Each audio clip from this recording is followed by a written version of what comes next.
Halo pemirsa, apa kabar Anda hari ini? Berjumpa kembali dalam Berita Mataram hari ini. Sejumlah berita penting dan hangat lainnya telah kami siapkan untuk Anda dan berikut diantaranya. Akibat penghuni teledor saat menuangkan bensin, sebuah rumah di Lombok Tengah ludes terbakar. 3 pemuda di Mataram diringkus polisi karena mencuri puluhan karung kopi dan cabai di gudang warga. Angka kebutaan di Provinsi Nusa Tenggara Barat menjadi yang tertinggi kedua tingkat nasional. Bersama saya Rahayu Japar, inilah Berita Mataram selengkapnya.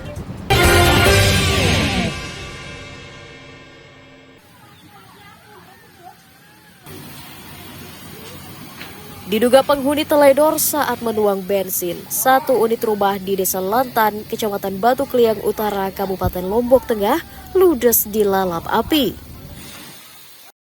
Kebakaran berawal saat pemilik rumah memindahkan bensin ke dalam botol untuk dijual eceran. Karena terlalu dekat dengan sebuah lilin yang menyala, api langsung menyambar bensin dan menjalar ke seluruh rumah. Selain menghanguskan rumah dan isinya, kebakaran juga membuat penghuninya Evi Wulandari dan anaknya Dian Saputra menderita luka bakar di kaki. Lagi di jeding cuci baju terus bilangnya debok satu kali. Terus apa itu? Aku langsung lari. Udah aku lari itu terus aku lihat ini mana? Terus dia masih di dalam anak itu sama ibu. Ada suara ledakan. Iya, meledak satu. Ini kan kebetulan punya kios di belakang warung dan sedang isi bensin ya. Nah, sementara saat mengisi bensin itu posisi lilin masih menyala di sekitar itu. Nah, sehingga tidak berselang lama tiba-tiba api datang dari sumber lilin langsung ke bensin yang dipegang oleh istri dari pemilik rumah. Nah, seketika itu kondisi bensin yang ada akhirnya tumpah. Sementara istri dari pemilik rumah ini sedang isi bensin bersama anaknya yang masih usia sekitar 4 tahun. Api berhasil dipadamkan 1 jam kemudian oleh warga yang bergotong royong mencegah kebakaran merembet ke permukiman lainnya. Lukmanul Hakim melaporkan dari Kabupaten Lombok Tengah.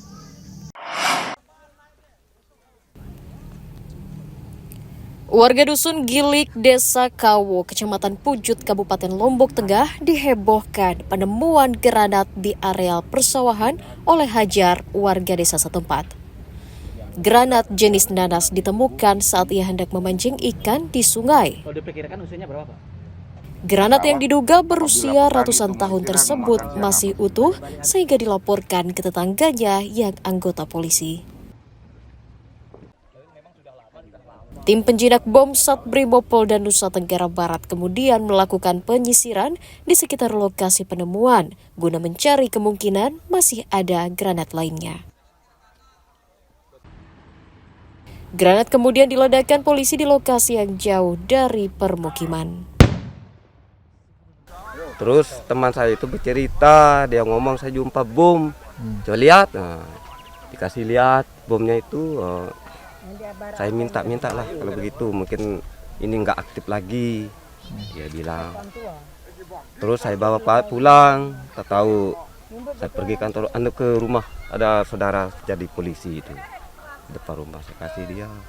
Sudah bawa pakai tangan. Pakai tangan. Nah, ini saya jumpa bom, apakah masih aktif atau sudah nggak aktif lagi? Saya bilang kayak gitu. Coba lihat, ini masih aktif ini. Ntar dulu saya tel kawan saya. Disposal namanya. Kegiatan hari ini adalah kemarin kebetulan kita menemukan jenisnya granat ya, granat yang diduga masih aktif. Sejak kita lakukan pengamanan tadi malam dan pagi ini teman-teman dari Gegana Satbrimob Polda NTB melakukan pendisposalan atau penghancuran, sehingga sampai saat ini memang tidak ada kendala dan mungkin rekan-rekan wartawan bisa lihat yang berbahaya adalah pipihan-pipihan ini apabila mengenai tubuh. Warga diminta melapor ke polisi jika menemukan benda atau senjata organik yang tidak bertuan. Lukmanul Hakim melaporkan dari Kabupaten Lombok Tengah.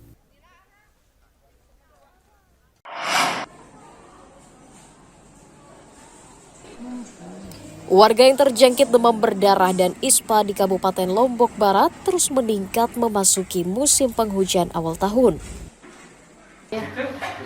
Pihak Rumah Sakit Kabupaten melaporkan jumlah pasien yang dirawat akibat DBD mencapai 218 orang, sementara pasien ispa meningkat 365 orang dalam 2 bulan terakhir. Peralihan musim dari kemarau menuju penghujan diduga menjadi pemicunya. Meski belum ada laporan korban jiwa, warga diimbau menerapkan pola hidup sehat agar tidak mudah terserang penyakit.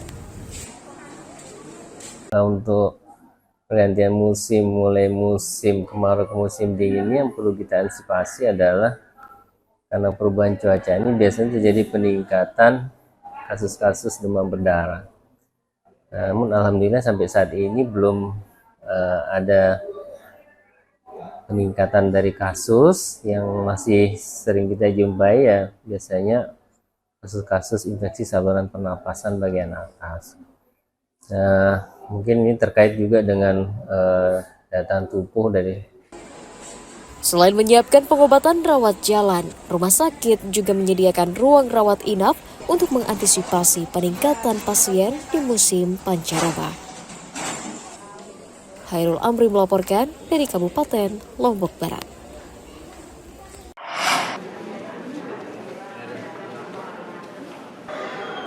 Angka kebutaan di Provinsi Nusa Tenggara Barat menempati ranking kedua tertinggi di Indonesia pada tahun 2023. Dinas Kesehatan mencatat 37.533 kasus kebutaan terjadi secara merata di 10 kabupaten kota. Sebagian besar penyumbang angka kebutaan adalah penyakit katarak yang mencapai 29.314 kasus pada usia rata-rata 50 hingga 60 tahun. Kurangnya kesadaran warga melakukan operasi katarak menyebabkan angka kebutaan terus bertambah 1% setiap tahunnya. Selain karena usia, katarak juga terjadi karena topografi NTB yang panas dan mengganggu kesehatan mata saat beraktivitas di luar rumah. Kasus kebutaan di NTB ini kita menduduki posisi kedua dari Jawa Timur. Jadi untuk NTB sendiri sebesar 4%, sementara untuk Jawa Timur sebesar 4,4%. Dari 4% tersebut, sebanyak 78,1% disebabkan oleh katarak. Untuk capaian operasi katarak sendiri di NTB sudah mencapai 11.000 sekian ya mata. Kemudian untuk penyebabnya sendiri, katarak itu disebabkan karena faktor usia. Jadi katarak itu adalah keturunan pada lensa. Jadi sebenarnya katarak sendiri penyebabnya macam-macam, bisa karena dari lahir, bawaan kongenital.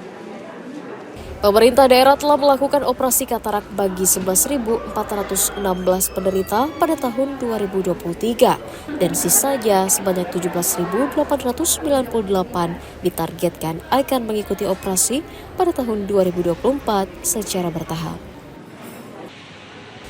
Dari Kota Mataram, Emi Kusuma melaporkan.